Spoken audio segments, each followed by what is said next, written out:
Wetu ni mtu wa matokeo. Akisema jambo anatekeleza. Ana maneno machache, vitendo vingi na vinaonekana. Mkoa wa Rukwa haukuwa na hospitali za serikali na zimejengwa katika wilaya zote na halmashauri.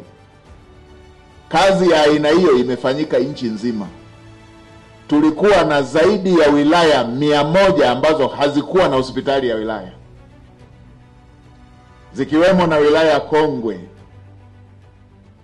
Lakini katika kipindi cha takriban miaka 4 kwenda 5, Daktari Samia Suluhu Hassan amejenga hospitali za wilaya 119,